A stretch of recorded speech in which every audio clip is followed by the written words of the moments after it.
The U.S. House of Representatives has shot down the first formal attempt to impeach President Donald Trump. A bipartisan majority of legislators voted to table, or kill, the articles of impeachment introduced by Representative Al Green of Texas. 127 of the 194 Democrats in the House voted to table the resolution. Mr. Green forced a vote on the articles on Wednesday, claiming Mr. Trump's actions in office have amounted to high misdemeanors, if not crimes. The representative claimed these misdemeanors stem from Mr. Trump's bigotry, hatred and hostility. Announcing his motion in a letter to his House colleagues, Mr. Green wrote, "The question isn't whether we have a bigot as president, the question is, what are we going to do about it? The answer is, impeachment for high misdemeanors, which need not be a crime," he concluded. Even if it made it to the House floor, Mr. Green's resolution was widely expected to fail a vote in the Republican-controlled body.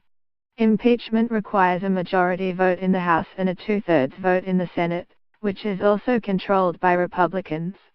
Donald Trump appeared to equate U.S. foreign actions to those of Russian President Vladimir Putin, saying, "There are a lot of killers. You think our country's so innocent?" Reuters/Carlos Barria. At the National Prayer Breakfast, Donald Trump couldn't help but to ask for prayers for the ratings on Arnold Schwarzenegger's show to be good. Schwarzenegger took over as host of The Apprentice, which buoyed Mr. Trump's celebrity status years ago. AFP/Getty Images. Early in his presidency, Donald Trump reportedly hung up the phone on Australian Prime Minister Malcolm Turnbull after the foreign leader angered him over refugee plans. Mr. Trump later said that it was the worst call he had had so far. Brendan Smialowski/AFP/Getty Images. Perhaps one of his most controversial policies while acting as president, Donald Trump's travel ban targeting predominantly Muslim countries has brought him a lot of criticism. The bans were immediately protested, and judges initially blocked their implementation. The Supreme Court later sided with the administration's argument that the ban was developed out of concern for U.S. security.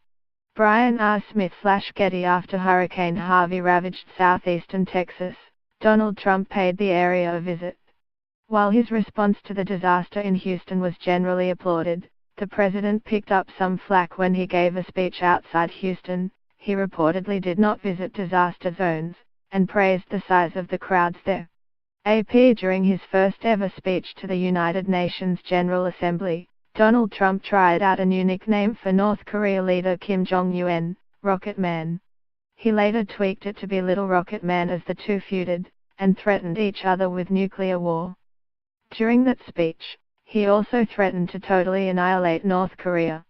After the attack on the London Bridge, Donald Trump lashed out at London Mayor Sadiq Khan, criticizing Mr. Khan for saying there was no reason to be alarmed after the attack. Mr. Trump was taking the comments out of context, as Mr. Khan was simply saying that the police had everything under control.